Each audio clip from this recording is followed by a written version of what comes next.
बिस्मिल्लाहिर्रहमानिर्रहीम, अस्सलाम वालेकुम। दुबई यानी यूएई में जो अफराद गैर मुल्की जिनके वीज़ा एक्सपायर हो गए थे वो दुबई में मौजूद फंसे हुए थे, तो जो ही दुबई ने 6 अप्रैल को एतिहाद एयरलाइन और एमिरेट्स एयरलाइन को हुक्म जारी किया कि वो गैर मुल्की जो कि अपने घरों में वापस जाना चाहते हैं उनको फ्लाइट्स कंटिन्यूस रख के उनको घरों में वापस भेजा जाए। काफ़ी दोस्तों ने कॉमेंट सेक्शन में मुझे पूछना शुरू किया कि सर इसका तरीकाकार क्या है, कैसे हम फ्लाइट्स लेंगे, क्या क्या रिक्वायरमेंट्स होगी, मेडिकल होगा या नहीं। इसके अलावा ऐसे अफराद जो कि दुबई के जिनके पास वीजे हैं, इस वक्त अपने कंट्रीज में मौजूद हैं, दुबई के वीजे उनके वैलिड हैं, तो उनके वीजों का क्या बनेगा। वीडियो में मजीद आगे बढ़ने से पहले रिक्वेस्ट है, आपने एवरी वीजा यूट्यूब चैनल को सब्सक्राइब नहीं किया तो सब्सक्राइब कर लें, क्योंकि आपको इस चैनल पे यूरोप एशिया के कंट्रीज से रिलेटेड इन्फॉर्मेशन और जॉब्स मिलती रहेंगी। साथ में बेल आइकन को प्रेस कर ले ताकि नई आने वाली इन्फॉर्मेशन और जॉब आप मिस ना कर पाए। सबसे पहले तो ऐसे अफराद की बात कर लेते हैं जो कि दुबई में मौजूद थे, उनके वीजा एक्सपायर हो गए थे, वो अपने घरों में वापस आना चाहते हैं। तो उनके लिए इन्फॉर्मेशन ये है कि वो अपनी एम्बेसी से रब्ता करें जो कि दुबई में मौजूद है। अगर वो पाकिस्तान, इंडिया, बांग्लादेश, आप जिस कंट्री से भी हैं, आपके कंट्री की जो एम्बेसी है वो दुबई में मौजूद होगी, आप उनसे रब्ता करें, उनसे इन्फॉर्मेशन हासिल करें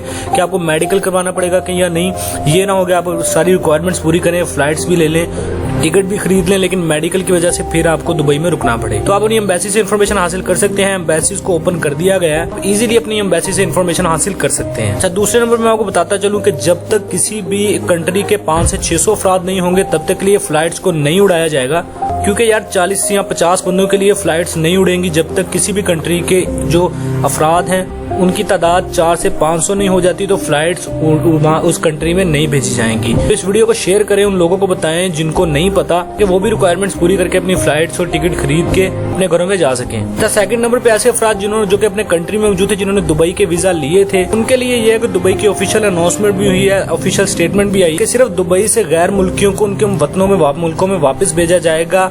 किसी भी गैर मुल्क से गैर मुल्की अफराद को दुबई में लाया नहीं जाएगा। मतलब ये जो एमिरेट्स और एतिहाद की एयरलाइंस उड़ेंगी, ये तजारती सामान तो दुबई में इंपोर्ट कर सकती हैं, लेकिन किसी भी फ्लाइट को इजाजत नहीं है कि वो दुबई में किसी गैर मुल्की को फ्लाइट के जरिए वापस लेके आ सके। मतलब जिस कंट्री में भी फ्लाइट्स जाएंगी वो सिर्फ वहाँ पे गैर मुल्कियों को छोड़ेंगी, ड्रॉप करेंगी। किसी भी फ्लाइट को ये हुक्म नहीं है कि आप किसी भी कंट्री से पैसेंजर्स को दुबई में ला सकें। तो इस अनाउंसमेंट से साफ जाहिर होता है कि फिलवक्त दुबई में आप नहीं जा सकते, चाहे आपके पास वीजा वैलिड है या नहीं है। फिलहाल जो लोग दुबई में मौजूद थे, जो इलीगल हो गए थे, जिनके वीजा एक्सपायर हो गए थे, या फिर वो अपने कंट्रीज में वापस जाना चाह रहे थे, तो ये सिर्फ उनके लिए फ्लाइट्स उड़ेंगी। इसके अलावा ये फ्लाइट्स दुबई में किसी भी पैसेंजर्स को लेकर नहीं आएंगी। उम्मीद करता हूँ आज की वीडियो आपको अच्छी लगी। वीडियो अच्छी लगी है तो लाइक कर दे, कमेंट शेयर करके चैनल सब्सक्राइब करना ना भूलें ताकि नई आने वाली इन्फॉर्मेशन और जॉब आप मिस ना कर पाए। मिलते हैं अगली वीडियो में, तब तक के लिए दीजिए इजाजत। अल्लाह हाफिज।